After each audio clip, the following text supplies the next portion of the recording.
салом бинандагони арҷманд, имрӯз ҷумъа 2 июн аст. ман Хиромон Бақозода нашри имрӯзаи барномаи хабарию таҳлили ахборро дар радиои Озодӣ тақдим мекунам. ҳоло нигоҳе ба мавзӯъҳои барнома. дар ҳошияи ҷаласаи раҳбарони Аврупо ва Осиёи марказӣ дар Чолпонота Эмомалӣ Раҳмон бо раҳбари Қирғизистон дидору гуфтугӯ намуд.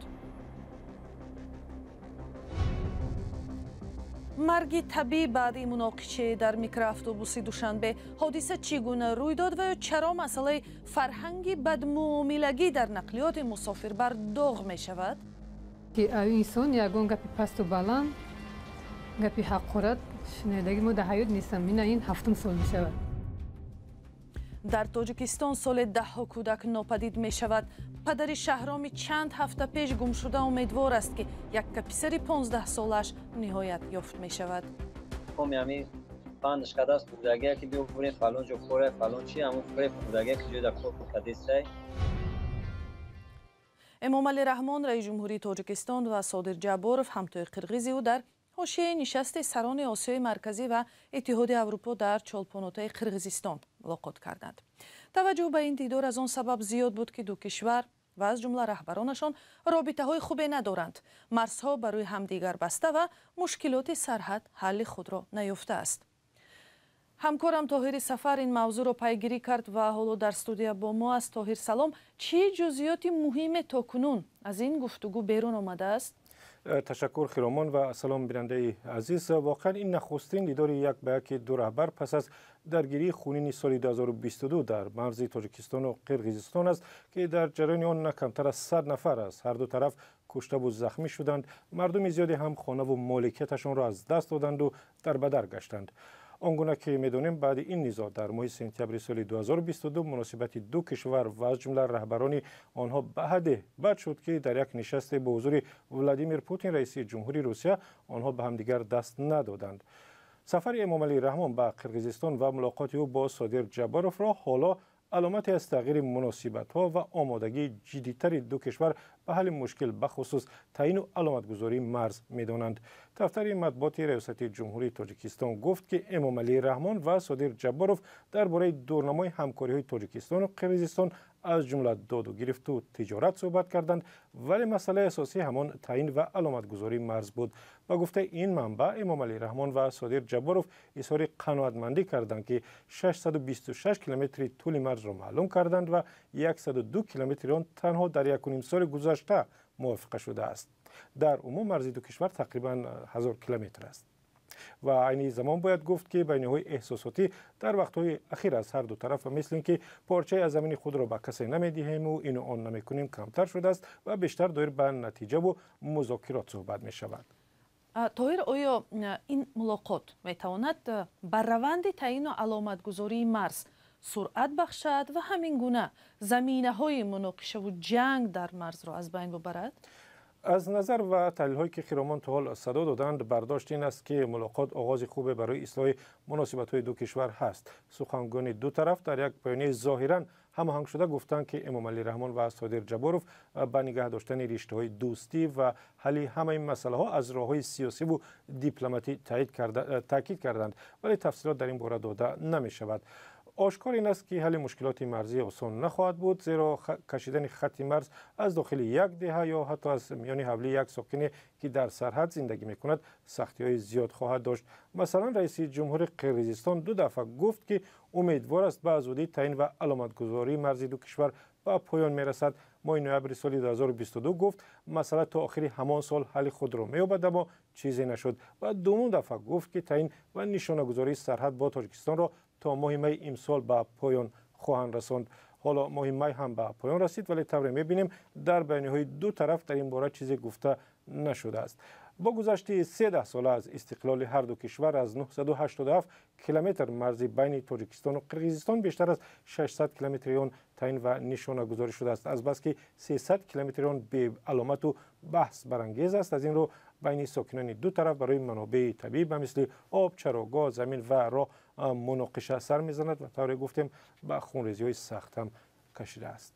ташаккур ҳамкорам Тоҳири Сафар дар бораи мулоқоти Эмомалӣ Раҳмон бо раиси ҷумҳурии Қирғизистон Содир Ҷабборов ва мушкилоти таъину аломатгузории марзи ду кишвар суҳбат мекард. برنامه را پی میگیریم. مرگ یک طبیب بیمارخانه استقلال در پی مناقشه با راننده و کاندوکتور یا پولچینک میکرواتوبوس در شهر دوشنبه بسیاری ها را تکان زده کرد. محمد علی اکرموف بعد 8 روزی لطوکوب به هوش نآمده درگذشت و پلیس از روی ماده قصداً رسانیدن ضرر وزنین به سلامتی تحقیق را شروع کرده است.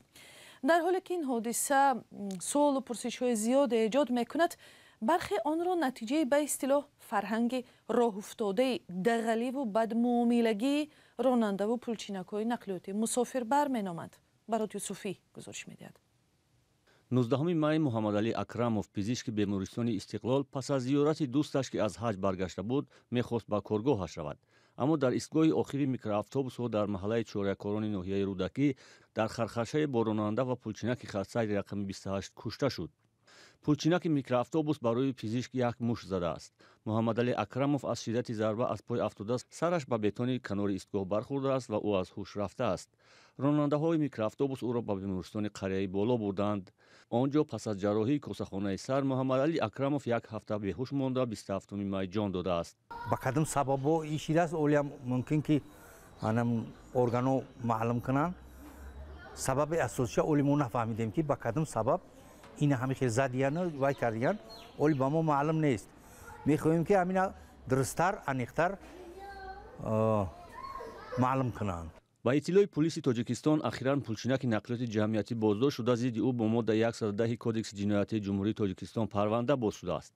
در نوار ویدیویی ثبت کرده پلیس جوان گمانبر در این جنایت میگوید که کیرشنام قبیح مسافر او را به لطوکوبش وادار کرده است، اما نزدیکان پزشک میگویند و یک شخص با تمکین و دور از قبیحگویی بوده است. سننبی غنیه و پرستار بیمارستان استقلال و همکار محمد علی اکرموف نیز میگوید مرحوم در معامله با کسی حرف قبیح یا درشت نگفته است. 2016 ما کار اومدیم در اینجا، همین کسا میشناسم.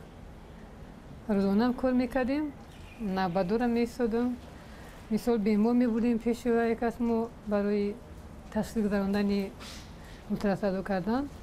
نیکی اوی انسان یگان گپی پست و بلند، گپی حقارت شنیدگی ما در حیات نیستم. این 7 سال میشود. سید علی محمدیف طبیب بیمارستان استقلال در شرح چهره‌نگاری همکار همکنون سابقش گفت که محمد علی اکرموف از سالهای اولی بعد از کسب استقلال با عنوان پزشک اولتراساندو فعالیت میکرد. در کار خود همه وقت سری وقت تشخیص درست میماندند تا امروزه که ما قطعی شناس کار کردیم و همچنین استاد خود میدونم بسیار چیزا و آموختگی هستم. بسیار آدم نغز بودند. حسین اکرموف پسر بزرگ محمد علی اکرموف میگوید که در اویله 5 فرزند هستند و پدری مرحومش همه فرزندان به جز دادر 13 ساله اش را صاحب معلومات عالی کرده است. پدر من بله در اسلام در راه بندگی در خدمت اسلام بودند.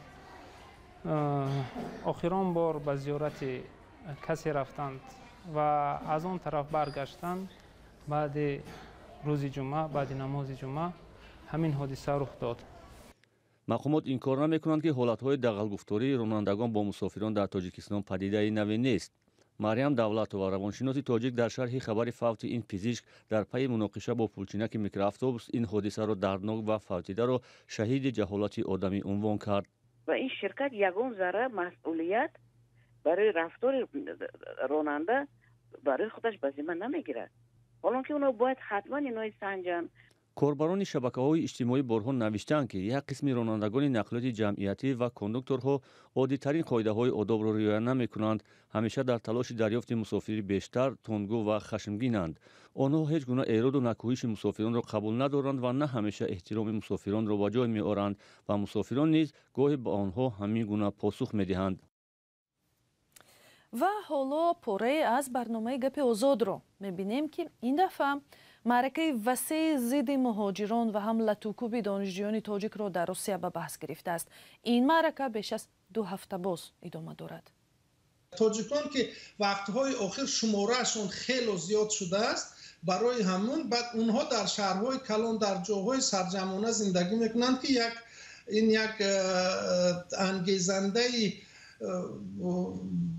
برای مردم بومی است. واقعا میبینیم که در چند روز آخر، یعنی که حداقل در یک هفته آخر، بر علیه تاجیکان یک جنگ اعلان نشده راه اندازی شده اگر اینطوری نبود از خبر شروع نمیشد. در اون چیزی نزد امور از اونجا از دانشجوهای سرکوب کردنشون چند نفر دانشجو را زدن، چند نفرش زخمی هم شده و این اصلا بگیریم کاری که مقامات انتظامی روسیه طی هفته انجام دادن این جنایت است، هیچ گونه توجه ندارد.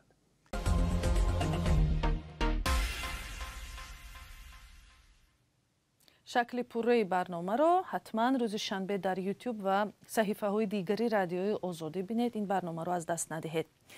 هر سال در تاجیکستان دهها کودک ناپدید می شود و شبکه های اجتماعی هم وقتهای آخر با اعلان دادخواهی والدان در پیدا کردن نابالغان گم شدهشان فعالتر می شوند. اگر در حالتهای زیاده گم شده ها را با یاری پلیس و کاربران شبکه های اجتماعی زود پیدا کنند، همانا عائله های کم نیست که سالها چشم برای جگربندان به نام و نشان شدهشان هستند. 1 میلیون در روز حمایت از کودکان در فضای تاجیکستان عید بود، ولی چندین پدر و مادر در حسرت دیدار فرزند گم شدهشان از امید به خبر خوش می گفتند. همکارم زرانگیز نوروزشاه با چندی از چنین عائله ها هم صحبت شد.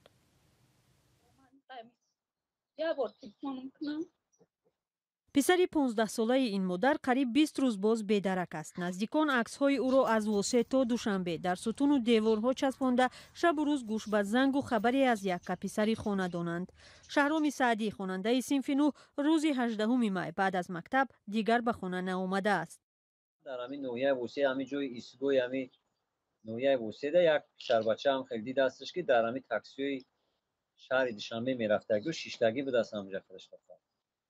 همون تاکسی هم چه خیلی همیرا نوبولی قبور میکنه شنبه بوده است. ما هم حیران بود.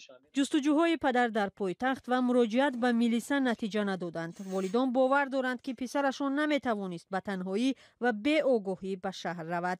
او خودش رفتگ نیست، برای که صبح شنبه رفتگ نیست، خیلی شاوگرد هم نبود، شاو هم نمیبرمد، تلفن هم در دستش نداره. خیلی چی مدام مرا خودم نظارتش میکنم، این مکتب دیر میکنم، خودم معلمش زنگ میزنم که میسونم خیلی ما فکر میکنم که همین کدومی هست امرش دیگه کمی همین پندش کده است بودگه که بیو برین فلان جو کوره فلان چی همون فریب خوردگه که جوی در کور کدیسته.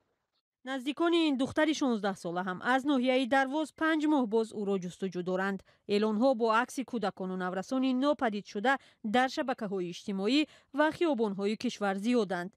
گمشوی کودکان چندین سال باز مایه نگرانی ساکنان تاجیکستان شده است. پرسر و صداترین حادثه این ناپدید شدن ملیکه و سبینه ارالوها است که با گذشت 10 سال نشانی از آنها را پیدا نکردند. دختران 4 و 5 ساله در سال 2013 از نزد خانه‌شان در دوشنبه گم شدند. مقامات میگویند جستجوی آنها قطع نشده است. با گفته این نزدیکان در این مدت چند مفتش عوض شد. اکستراسنس و متخصصان از خارج جلب شدند. جامعه هم برای کمک به جستجو پیوست، اما بی نتیجه. نزدیکان ملیکه و سبینه تا هنوز منتظر معجزه‌اند. وزارت دفاع تاجیکستان امروز از انجام معرکه دعوت بهاری به خدمت ارتش خبر داد و گفت که نقشه جلب سربازان به ارتش 100% اجرا شده است. سفربری به ارتش از مارس تا آخر می دوام کرد. وزارت در اظهاراتش از جوان پسرهای ستایش کرده است که برابر گرفتن دعوتنامه به کمیسریات حربی حاضر شدند، ولی عین زمان نوشته است که با وجود پیشروی‌های نظررس در این سمت بودن شهروندانی که بعد گرفتن دعوتنامه کمیسریات‌های حربی به سبب‌های عذرناک به کمیسریات‌های دعوتی حاضر نشدند که عین حال رویخط آنها ترتیب داده شده به مقامات دخلدار ارسال کرده شده است و نسبت به چنین جوان پسران چاره‌های قانونی اندیشیده می شود. معلوم نیست منظور وزارت چی است، ولی برنامه در همین جا به پایان می رسد. شما می توانید فکر و اندیشه ها و خبرهای تازه خود را با ما در میان گذارید. سپاس از همراهی شما.